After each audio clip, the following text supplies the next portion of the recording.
Well, Beta, I'm feeling kind of threatened and intimidated. Yesterday, somebody threatened to take mine and my friends' AR-15s and AK-47s away.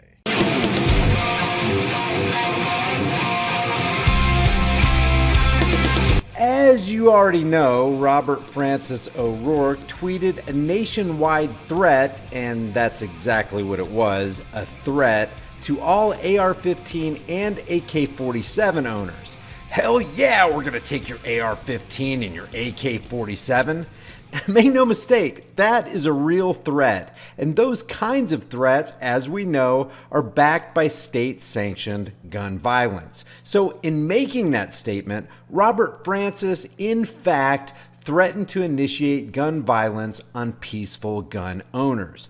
Hell yes, we're going to take your AR-15, your AK-47. We're not going to allow it to be used against our fellow Americans anymore.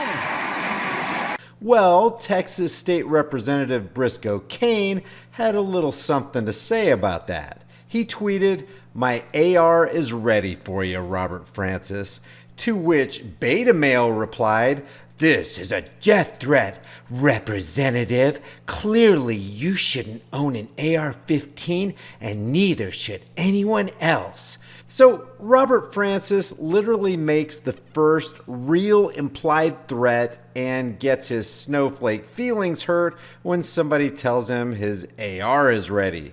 And to those who think I'm exaggerating about Beta Male's plan for your future, if you don't submit to a Beta Male confiscation law, men with government assault rifles will come to your house and steal your so-called assault rifles. So, Beta's comments about stealing people's ARs and AKs is a threat of gun violence. And yet, I still don't want Beta Male O'Rourke put on a red flag law list. Why? Because I'd rather live with dangerous freedom than be shackled by the sociopathic nincompoops who like to call themselves the authorities. Cain replied back, "You're a child, Robert Francis."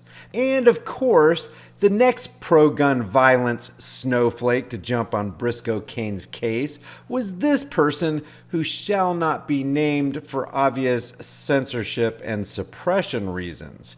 God knows I've had plenty of hate speech strikes in the past exposing this government and media exploited individual.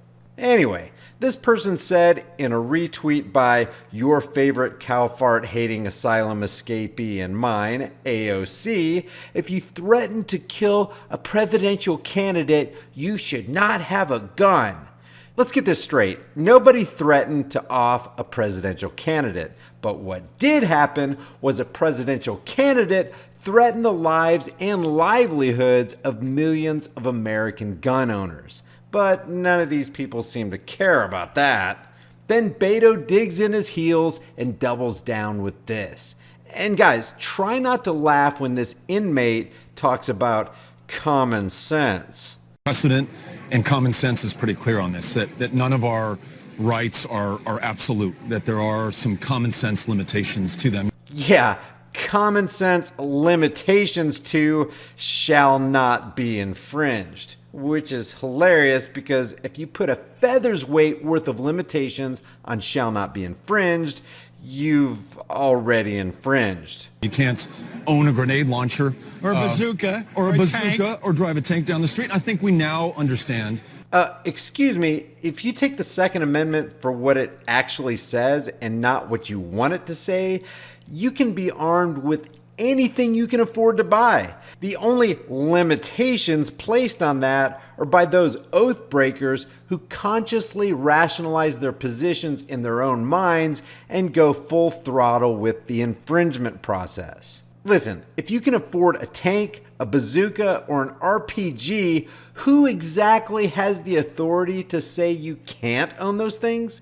Can you imagine what kind of country this would be if the individuals who made up this country were empowered like that? People would frickin' fear the United States. Oh my God, I ain't moving into that guy's neighborhood. He might blow me to bits. Reggie, are you crazy? You can't break into that guy's window. He's got an RPG. Would people do stupid things in that climate? Sure. People do stupid and dangerous things all the time with cars and trucks and knives and alcohol and drugs, but we're not trying to ban any of that.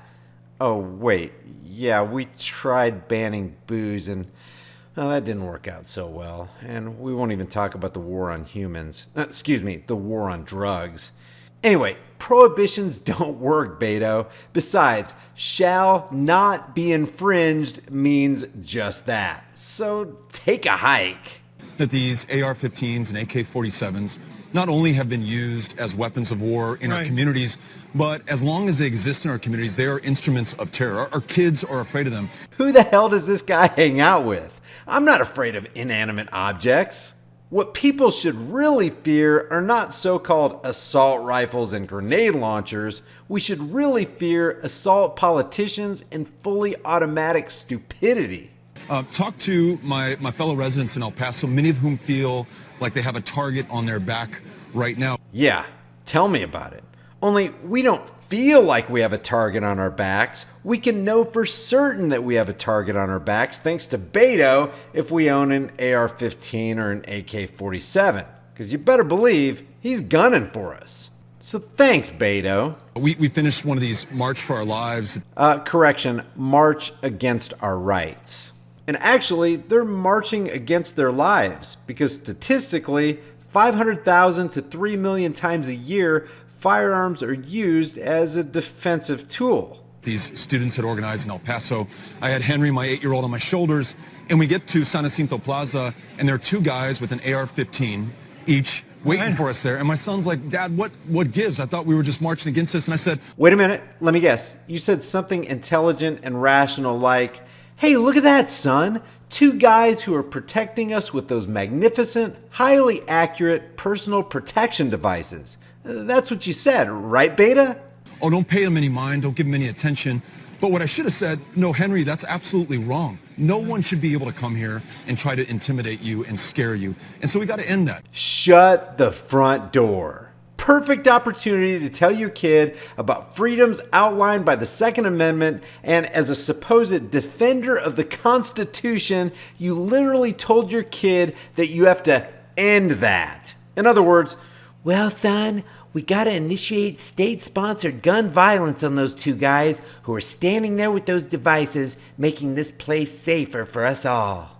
This dude right here might as well be the reincarnation of Hitler, and that's probably offensive to Hitler. Guys, help me beat YouTube suppression and censorship by liking and sharing this video with everybody you know. And leave your thoughts about this for the world and the Google Thought Police in the comments section below.